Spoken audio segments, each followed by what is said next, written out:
कोई एम्बुलेंस बढ़ाई क्या? और न केवल हमारी समाजवादियों की दी हुई एम्बुलेंस बढ़ा दी, खराब कर दी, और अस्पताल से लेकर के जिला अस्पताल में कहीं इलाज नहीं मिल पा रहा गरीबों को, न दवाई है न इलाज है। और अगर कोई गरीब पहुंच भी जाता है तो उसे सीधा सीधा कह देते हैं जाओ प्राइवेट अस्पताल में वहीं इलाज कराओ, सरकारी अस्पताल में कोई इलाज नहीं है। ये जनता पैदा की है। और न केवल ये, बल्कि पुलिस के लिए हम लोगों ने 100 नंबर एक अच्छी व्यवस्था दी थी। हमारे पुराने लोग जानते होंगे, थाने में अगर जाते थे तो कोई पुलिस पर गाड़ी नहीं होती थी। किसी को पकड़ने के लिए जो आता था शिकायत, उसी से डीजल पेट्रोल भरवा लेते थे, तब जाकर के उनकी गाड़ी चलती थी। वही 100 नंबर 112 कर दिया और हमारे पुलिस भाइयों को लगा कि 100 से 112 तो हमारा भी रेट बढ़ जाना चाहिए। सरकार ने 100 से 12 की, 100 से 112 किया, लेकिन हमारे पुलिस के भाई लोग भी कुछ अपना रेट बढ़ाए हुए हैं। बताओ रेट बढ़ा हुआ है कि नहीं बढ़ा हुआ है? और ये लोग कभी कभी गुस्सा करते हैं, कभी कभी गुस्सा करते हैं, लेकिन इनको पता होना चाहिए जिस तरीके कैसे अग्निवीर व्यवस्था बीजेपी ने 4 साल की कर दी, अगर इनकी दोबारा सरकार आ गई तो ये खाकी वर्दी वालों की 3 साल की नौकरी हो जाएगी। ये लोग भी आउटसोर्स पे चले जाएंगे। हर नौकरी इन्होंने आउटसोर्स कर दी कि नहीं कर दी? सोचो आप 3 साल बाद ये घर चले जाएंगे तो हमारे और आपकी तरह ही खेतों में घूम रहे होंगे। किसी को पता था कि अग्निवीर व्यवस्था आ जाएगी? बताओ, किसी को पता था कि अग्निवीर व्यवस्था आ जाएगी? किसी को पता था कि नोटबंदी आ जाएगी? हमारे तमाम व्यापारी साथी यहाँ बैठे होंगे, वो जानते होंगे कि जब से नोटबंदी और जीएसटी आई है, हमारे तमाम हार्डवेयर और यहाँ के कारखानों को सबसे ज्यादा परेशानी पैदा की है। नोटबंदी और जीएसटी ने हमारे व्यापारियों का, उद्योग चलाने वालों का सबसे ज्यादा नुकसान करने का काम किया है इन्होंने। और उसका परिणाम ये है कि बड़े पैमाने पे बेरोजगारी फैल गई है, न कोई रोजगार दिया। और जो लोग कहते थे 1 डिस्ट्रिक्ट 1 प्रोडक्ट, बताओ हमारे अलीगढ़ के कारखाने वालों को क्या लाभ मिला है 1 डिस्ट्रिक्ट 1 प्रोडक्ट में? कोई लाभ मिला हो? कोई बड़ा कारखाना इन्होंने लगाया हो? तो इसलिए सावधान रहिए और मतदान करना, ये बीजेपी वालों से बहुत सावधान रहना है। इनकी जो पहचान बनी है वो झूठ और लूट की बनी है पहचान।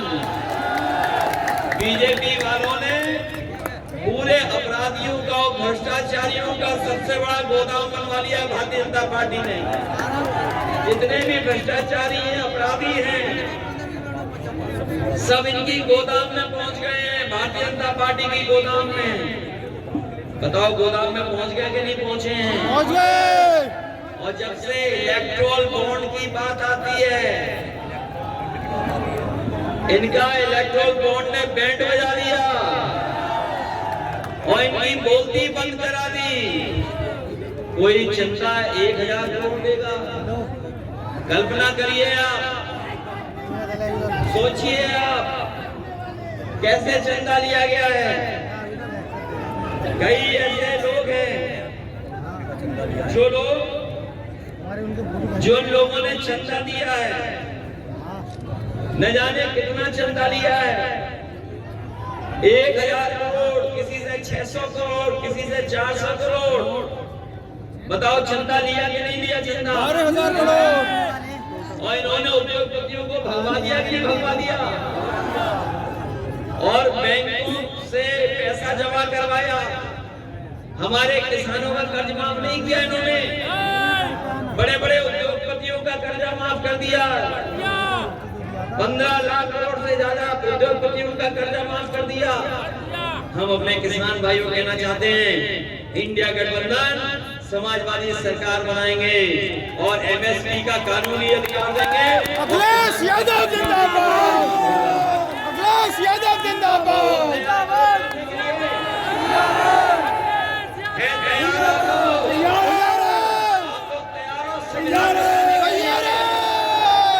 ये संविधान बचाने का चुनाव है।